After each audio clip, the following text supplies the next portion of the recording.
Hello friends, welcome back to my channel Study Sub. I hope you all are doing well. This is my fourth lesson plan of social science और ये मैं lesson plans बना रही हूँ Hindi language में। तो चलो start करते हैं। यहाँ पे इस तरह का कॉलम बनाना है जिसमें हमारा आएगा दिनांक, कक्षा, विषय, कालांश और अवधि।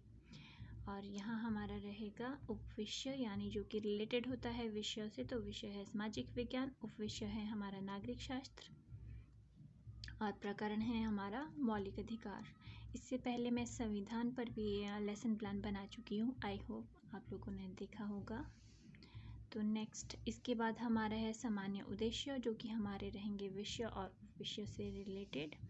तो वो इस तरह से 5 पॉइंट नागरिक शास्त्र या सामाजिक विज्ञान से रिलेटेड हमें लिखने हैं। नेक्स्ट आएगा विशिष्ट उद्देश्य हमारा, जो कि होता है हमारा प्रकरण से रिलेटेड, यानी मौलिक अधिकार को पढ़ाने के बाद बच्चे क्या सीख पाएंगे।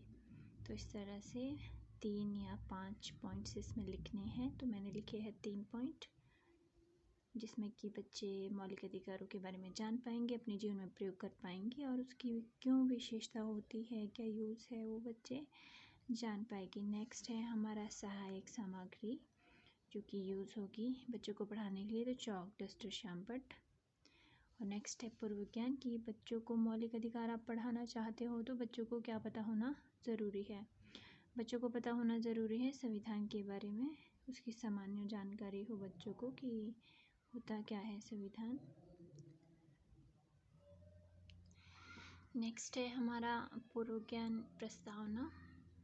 प्रस्तावना प्रश्न में बच्चों के पूर्व ज्ञान से हम नेक्स्ट अपने प्रकरण यानी मौलिक अधिकार को जोड़ने की कोशिश करेंगे। तो इस तरह से 2 कॉलम बनाने हैं, जो कि छात्र अध्यापिका क्रियाएँ और छात्र क्रियाएँ। यहाँ पे छात्र अध्यापिका कुछ जनरल प्रश्न करेगी बच्चों से, इस तरह के जो उन्हें पता होगा। और लास्ट में एक हमारा क्वेश्चन होगा, जो कि होगा समस्यात्मक प्रश्न, जो जुड़ा होगा हमारे प्रकरण से।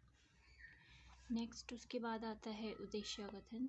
तो बच्चों को बताना है, बच्चों आज हम संविधान के बारे में पढ़ेंगे।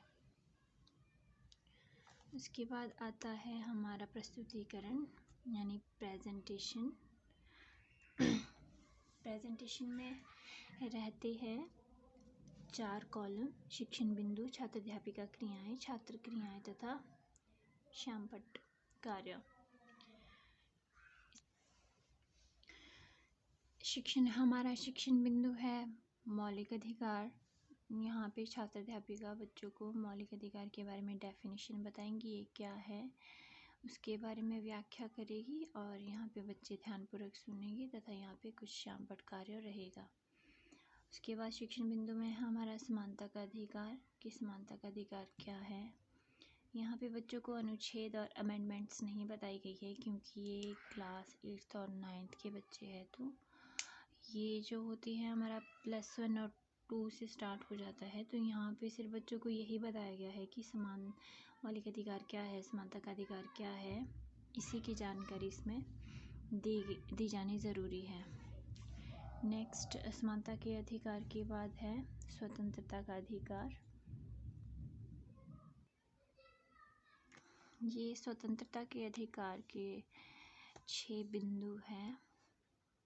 ये छात्र अध्यापिका क्रियाएँ में ये व्याख्या में आएगा। छात्र अध्यापिका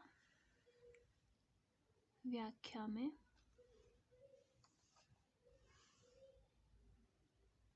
मैं ये सारा नहीं पढ़ूंगी, अगर मैं ये पूरा पढ़ूंगी तो वीडियो बड़ी बन जाती है। आप लिखना चाहो तो वीडियो को पॉज कर सकते हैं। नेक्स्ट हमारा शिक्षण बिंदु है शोषण के विरुद्ध अधिकार।